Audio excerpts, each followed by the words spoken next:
At our church, Jesus is Lord. That single belief calls us together as a community and sends us into our world with hope and purpose. At our church, your past will never define your future. There's always redemption, which means there's always a brighter day. At our church, we don't think we're better than any other church out there. We're just doing our best to become our best. At our church, we want you to believe in God, but we also want you to know that God believes in you. We are not against people who don't attend church anywhere. Instead, we pursue them with love, the very same love that's pursuing us. At our church, we're learning to serve God with all our hearts, and we're learning to worship Him with all our lives. And if you're looking for the perfect church, we're not it. At our church, we will make mistakes, but we will choose to grow from them. At our church, we're part of a global community that's knit together by the resurrection of Jesus. And by the way, at our church, we believe that really happened too. At our church, we will engage with people who are in real need because we are the hands and the feet of Christ. And finally, we need you to hear this loud and clear. At our church, it's not really our church at all. It's His. And we live and move and breathe in His church for His glory and His fame, not ours. So here's the invitation. You're invited to jump in with your whole heart at your own pace and to experience the life that awaits you in Christ. Friends, this is going to be good. Welcome to our church. Good morning, church. This is your boy Karate Kid signing into Love Jams, the most inspirational station in the nation. And now it's time for devotion, and the devotional reading is taken from Colossians chapter 4 verse 2, and it says, "Never give up praying. When you pray, keep alert and be thankful. This is the word of the Lord." Now, church, let me ask you a rhetorical question. Do you pray? Do you pray even when you're not in trouble? Okay, maybe you say prayers while you're falling asleep at night or when you wake up in the morning, but does your mind stay alert when you're praying then? Alert like you're listening for God's voice? He will guide you in what to pray about. He will bring people to mind who need your prayers. An alert mind is important when you're praying to God. A thankful heart is also important because that means you recognize all that God has done for you. Don't make your prayer life half-hearted. Devote yourself to prayer. Believe that God will answer. Constant prayer will help you get to know God better, and you will be able to see Him working in your life. So church, build that relationship with God. Pray every morning, every night, and whenever you could pray to Him. Because as Christians, we seek to hear His voice. And in order to do that, we have to be connected to Him.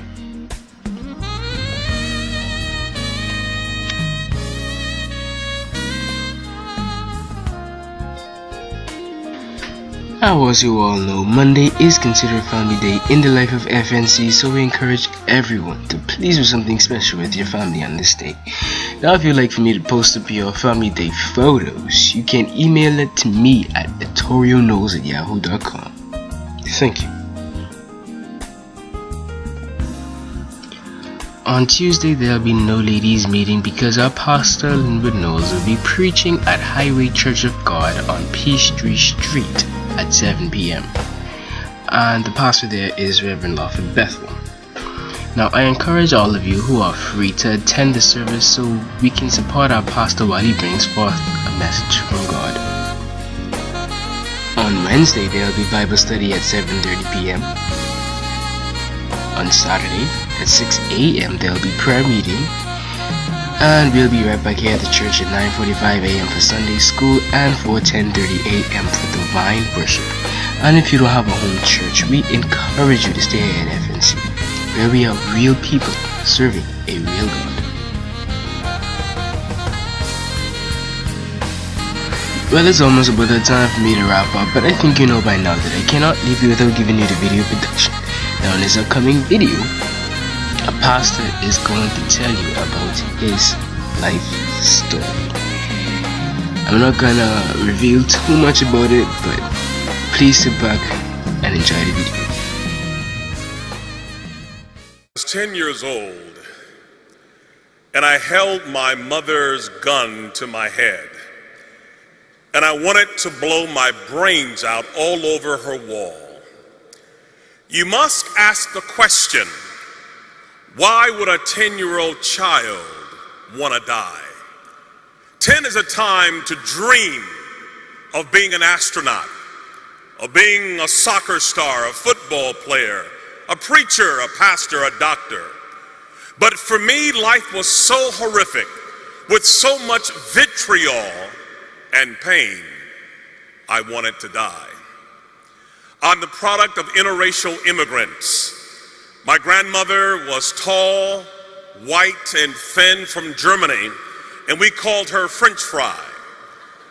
My grandfather was a big, burly black man from Cuba, and we called him Hamburger. Hamburger met French fry and created a Happy Meal. And these two immigrants produced 7 McNuggets with special sauce. We would joke that we would have Wiener Schnitzel with salsa for Thanksgiving. My grandfather had to hide the fact in the 1940s in America that he was married to a Caucasian woman. But one wedding anniversary, he had a flaw. He liked to drink overproof Cuban rum. And one evening he was inebriated. And a man saw them together and said to my grandmother, "Why would you be a nigger lover?" My grandfather, with huge arms, lost his temper and hit the man in the jaw and broke his neck. The man didn't die, but he was injured severely. He went to the worst prison, convicted of the crime, Mansfield Reformatory in Ohio, locked down 23 hours a day. It hit the newspapers that my grandmother was married to this convicted felon and she lost her job. But being a German woman, she didn't complain or whine or woe is me. She began to work odd jobs, cleaning other people's houses and toilets, taking care of their children. But as she was working, she would have fainting spells, passing out doing her job. She went to the doctor and discovered that she had a tumor growing behind her left eye that was metastasizing to her brain. And the doctor said, "We have to take out a third of your face, your eye.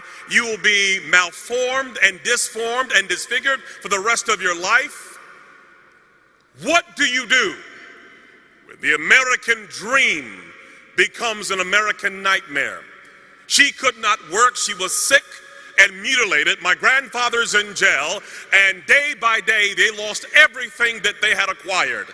They lost their house, they lost their car, they lost their furniture, they lost their dignity, they lost their self-esteem, and they were living in the streets like animals. My 3 uncles got hooked on heroin. They belonged to a gang called the Devil's Disciple, and my entire family became atheistic. No God, no prayer, no Bible, no hope. And my mother at age 14 was called by a pimp named Larry, who said to her, "What is school doing for you? You are sitting on a gold mine." She said, "Where?" He said, "You're sitting on it."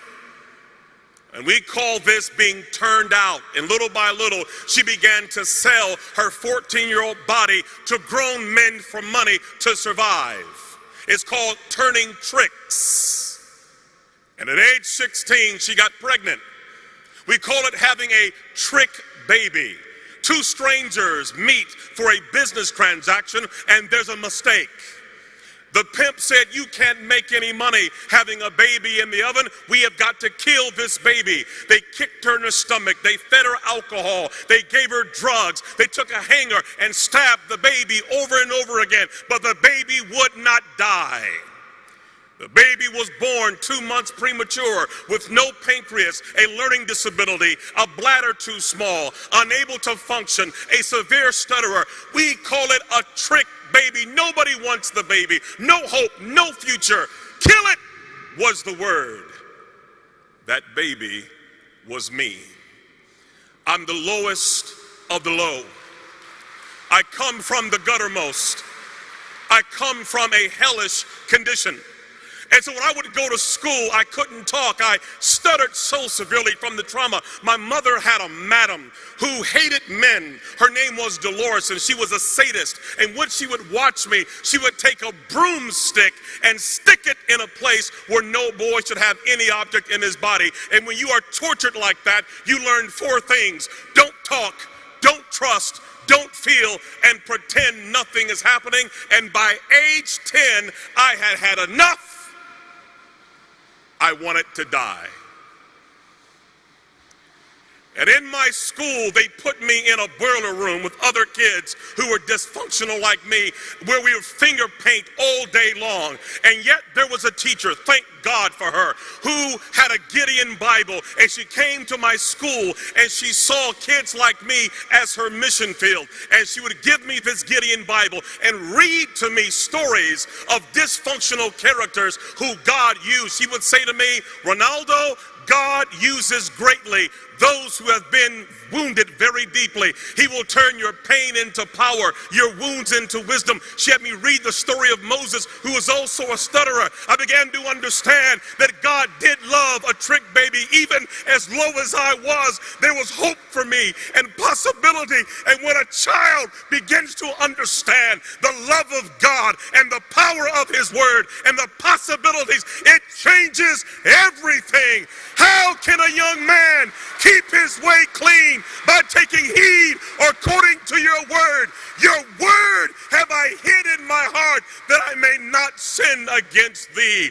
I began to memorize the Bible, that Gideon Bible, reading 2,000 scriptures. And when you put that kind of word in a life, something begins to happen. My stuttering went away. I stopped wetting the bed. I stood tall. I became valedictorian, became a pastor, and preached until everybody in my family got saved. Why? Because somebody placed the Gideon Bible in a woman's hand that changed a life forever.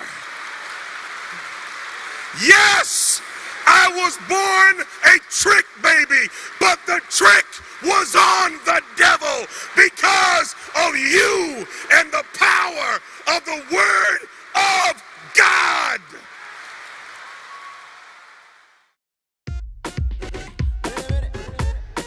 Well, that's all I have for you today. This is your boy Karate Kid signing out here on Love Jams, the most inspirational station in the nation. Now, no matter what you're going through, remember, when Jesus say yes, nobody can say no. Well, it is about that time for fellowship, so please get up out of your seats and greet someone with a handshake or a hug, and let them know that you love them. When Jesus said